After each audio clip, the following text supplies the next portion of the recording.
लाहौल स्पीति में ट्रैकिंग पर्वतारोहण पर प्रतिबंध, उपायुक्त नीरज कुमार ने जारी किए आदेश। लाहौल स्पीति जिला की भौगोलिक परिस्थितियों और सर्दी के मौसम के दृष्टिगत ट्रैकिंग और पर्वतारोहण से जुड़ी गतिविधियों को प्रतिबंधित कर दिया है। उपायुक्त लाहौल स्पीति नीरज कुमार ने बुधवार को आदेश जारी करते हुए कहा कि ट्रैकिंग और पर्वतारोहण के शौकीन अक्सर इस मौसम में भी जिले का रुख करते हैं, क्योंकि इस मौसम के दौरान कभी भी मौसम प्रतिकूल हो सकता है और ट्रैकर या फिर पर्वतारोही की जान जाने का खतरा पैदा हो सकता है। ऐसे में खोज और बचाव अभियान को अंजाम देने में कई तरह की दुश्वारियां रहती हैं। इन परिस्थितियों के मद्देनजर उपायुक्त ने आपदा प्रबंधन अधिनियम 2005 की धारा 34 के तहत ये आदेश जारी किए हैं, जो आगामी आदेशों तक जारी रहेंगे। उन्होंने कहा कि आदेश की अवहेलना होने की सूरत में नियमानुसार कार्रवाई भी हो सकती है।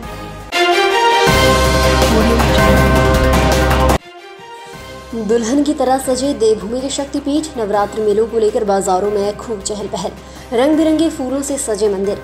प्रदेश के शक्तिपीठों में नवरात्र को लेकर सुरक्षा व्यवस्था के इंतजाम पूरा कर लिए गए हैं। नवरात्र मेलों को लेकर श्रद्धालुओं में काफी उत्साह है। वहीं प्रदेश के प्रसिद्ध मंदिर मां छिन्नमस्तिका धाम, चिंतपूर्णी, ब्रजेश्वरी माता, चामुंडा देवी, नैना देवी, ज्वालामुखी सहित अन्य मंदिर रंग बिरंगे फूलों से दुल्हन की तरह सजाए गए हैं। नवरात्र मेलों के दौरान पुलिस और होमगार्ड के जवान चप्पे चप्पे पर नजर रखे हुए हैं।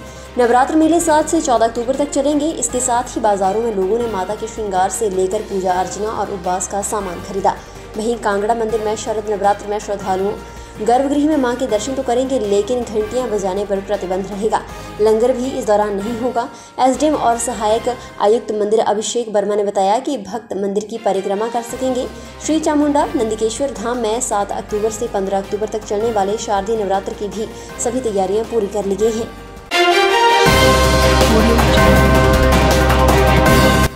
जिला कुल्लू की बेटी ने ग्लेशियर पर फहराया तिरंगा, देश भावना का दिया संदेश। जिला कुल्लू की बेटी ने पिन पास फतेह कर ग्लेशियर पर अपना भारत का तिरंगा फहराया। नेशनल फ्लैग सेरेमनी के तहत जिला कुल्लू की मणिकर्ण घाटी से संबंध रखने वाली 22 वर्षीय इंदिरा देवी उर्फ इंदु वर्मा ने अपने देशवासियों को देशभक्ति भावना, सद्भावना, नशे और संबंधित विकारों से दूर रहने के साथ पर्यावरण संरक्षण का संदेश दिया। यही नहीं, हजारों फीट ऊंचाई चढ़ पिन पास पहुंच बेटी ने देश की रक्षा कर रहे सैनिकों को सलामी दी। वहीं देश की रक्षा के लिए अपना बलिदान देने वाले सैनिकों को भी याद किया। वहीं बेटियों को अपने आप में सशक्त बनने का संदेश दिया। इस बेटी ने अपने अन्य 5 युवा दोस्तों के साथ कठिन भौगोलिक रास्तों को फतेह कर नेशनल फ्लैग सेरेमनी में भाग लिया था। हालांकि हिमाचल के 5 पर्वतारोही और सहारनपुर के 1 पर्वतारोही ने बीते स्वतंत्रता दिवस के मौके पर पिन पास की बर्फीली चोटी पर तिरंगा फहराया है, लेकिन इस नेक कार्य के लिए WSC book of record international संगठन ने प्रमाण पत्र देकर सम्मानित किया है।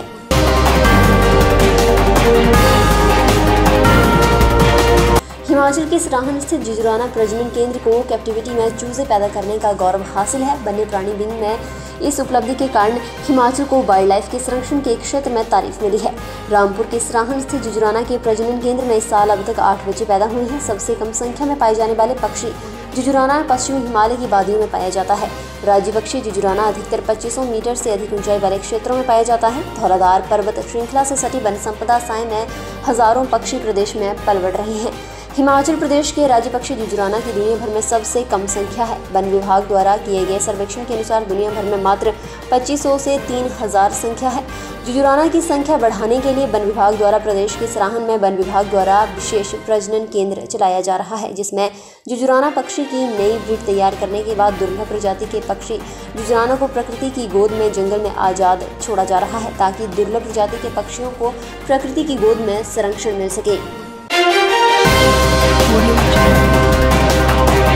प्रदेश के किसानों को CSIR HIBT पालमपुर के विशेषज्ञ आधुनिक खेती सिखाएंगे। प्रशिक्षण की कमी के कारण किसान खेतों में अपनाई जाने वाली सही विधि का प्रयोग नहीं करते हैं। इसके कारण किसानों की पैदावार जहां कम होती है, तो वहीं गलत विधि अपनाने से किसानों को उल्टा नुकसान भी उठाना पड़ता है। ऐसे में अब IHBT पालमपुर के विशेषज्ञ किसानों को खेती का प्रशिक्षण देंगे। इस बारे में एग्रो इंडस्ट्री कॉरपोरेशन और IHBT पालमपुर के मध्य एक MOU साइन हुआ है। इस MOU में मुख्य रूप से 4 बिंदुओं पर फोकस किया जाएगा।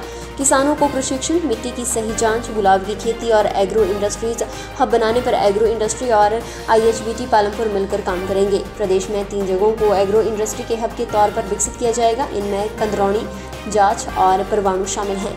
इन क्षेत्रों में एग्रो इंडस्ट्री हब बनाने में भी IHBT Palampur agro industry corporation की सहायता करेगा। एग्रो इंडस्ट्री हब बनाने के लिए IHBT पालमपुर DPR तैयार करेगा।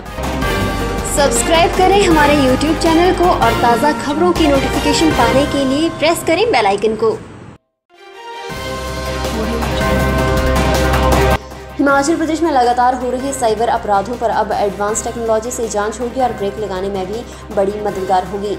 प्रदेश में पहली एडवांस साइबर लैब धर्मशाला में जल्द से शुरू होने जा रही है। इसके लिए भारत सरकार से regional forensic science laboratory RFSL को अप्रूवल मिल गया है। ऐसे में हिमाचल में 1 महीने के भीतर एडवांस साइबर लैब शुरू हो जाएगी। ऐसे में पहाड़ी राज्य में होने वाले हर साइबर अपराध के पर्दे खोलने में बड़ी मदद मिल पाएगी।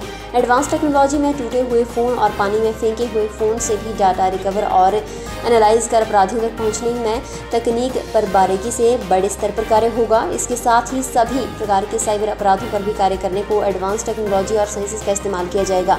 हिमाचल प्रदेश में मौजूद समय में फॉरेंसिक साइंस लेबोरेटरी के तहत राज्य भर में मात्र साइबर लैब पर ही काम हो रहा है, जिसमें भी प्रदेश के साइबर अपराधों को हल करने के लिए शिमला और धर्मशाला में ही साइंस लेबोरेटरीज स्थित हैं, जिनमें अभी एडवांस स्तर पर काम नहीं हो पा रहा है। इसमें सबसे अहम बात यह होगी कि फ़ोन को तोड़ने, पानी में फेंकने सहित अन्य छेड़छाड़ होने पर भी डाटा रिकवरी और एनालाइज किया जा सकेगा। नवरात्र से पहले हिमाचल प्रदेश की जनता को महंगाई का झटका लग गया है। हिमाचल प्रदेश में पहली बार घरेलू LPG सिलेंडर के दाम 1000 रुपये से पार हो गए हैं। बुधवार को गैस कंपनियों ने घरेलू सिलेंडर के दामों में 15 रुपये की बढ़ोतरी की है। प्रदेश में अब होम डिलीवरी के साथ घरेलू LPG सिलेंडर लेने के लिए 1001.75 रुपये चुकाने होंगे। घरेलू उपभोक्ताओं को 17 रुपये की सब्सिडी बैंक खातों में लौटाई जाएगी। व्यावसायिक सिलेंडर के दाम 2 रुपये घटे हैं। अब 1906 रुपये में व्यावसायिक गैस सिलेंडर मिलेगा। रसोई गैस सिलेंडर में लगी महंगाई की आग के साथ साथ राजधानी शिमला में सामान्य पेट्रोल का प्रति लीटर दाम भी 100 रुपये के पार हो गया है। शिमला में पेट्रोल 100.11 रुपये प्रति लीटर की दर से बिक रहा है। नवरात्र से पहले हुई गैस सिलेंडर और पेट्रोल के दामों में बढ़ोतरी ने आम जनता की कमर तोड़ दी है। 1 अक्टूबर को घरेलू गैस सिलेंडरों के दामों में कोई बढ़ोतरी नहीं हुई है। अब बुधवार को 15 रुपये दाम बढ़ चुके हैं। राजधानी शिमला में गैस सिलेंडरों की कीमत 944 रुपये पहुँच चुकी है। 57.75 रुपये होम डिलीवरी शुल्क जुड़ने से घर पर सिलेंडर पहुँचने की कीमत 1000 रुपये पार कर गई है।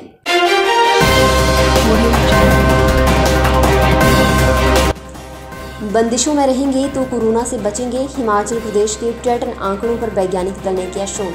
आने वाले दिनों में हॉलीडे टूरिस्ट सीजन के रिवेंज ट्रैवल अर्थात उन्मुक्त पर्यटन के कारण हिमाचल में कोरोना का खतरा बढ़ जाएगा। Indian council of medical research के वैज्ञानिकों के ताज़ा शोध के अनुसार हिमाचल में भीड़ होने पर सामाजिक दूरी, मास्क और स्वच्छता की बंदिशें टूट सकती हैं।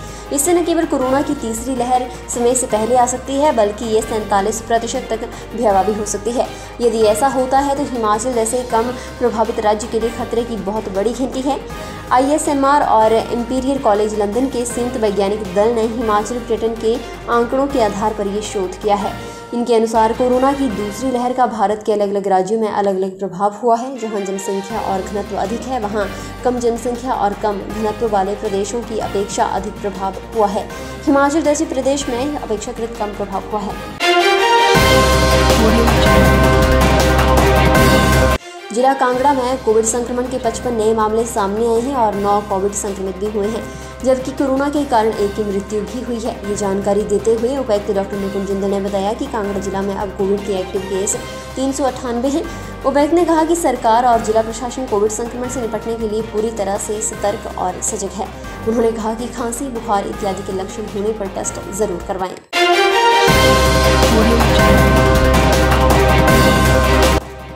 हिमाचल से इसी सप्ताह विदा होगा मानसून। हिमाचल प्रदेश से इसी सप्ताह मानसून विदा होगा। उत्तर भारत के कई राज्यों जैसे दक्षिण पश्चिम मानसून के विदा होने की संभावना बढ़ चुकी है। 10 अक्टूबर तक पूरे प्रदेश में मौसम साफ रहेगा। धूप खिलने से अधिकतम तापमान में बढ़ोतरी दर्ज होने की संभावना है। बुधवार को राजधानी शिमला सहित प्रदेश के अधिकांश क्षेत्रों में मौसम साफ रहा। ऊना में अधिकतम तापमान 34.2, बिलासपुर में 33.5, हमीरपुर में 32.5, सुंदरनगर में 31.8, भुंतर में 30.6, कांगड़ा में 30.3, चंबा में 29.8, सोलन में 29, नाहन में 28.1, धर्मशाला में 27.6, शिमला में 23.6, कल्पा में 21.5, केलांग में 21.2 और डलहौजी में 19.5 डिग्री सेल्सियस रहा। मानसून सीजन के दौरान इस वर्ष सामान्य से 10% कम बारिश रिकॉर्ड हुई है। 17 सितंबर तक मानसून के विदा होने की संभावना थी, लेकिन मानसून सीजन इस वर्ष प्रदेश में अधिक दिनों तक रहा है। मौसम विज्ञान केंद्र के निदेशक सुरेंद्र पाल ने बताया कि 3 से 4 दिनों में मानसून के विदा होने का पूर्वानुमान है।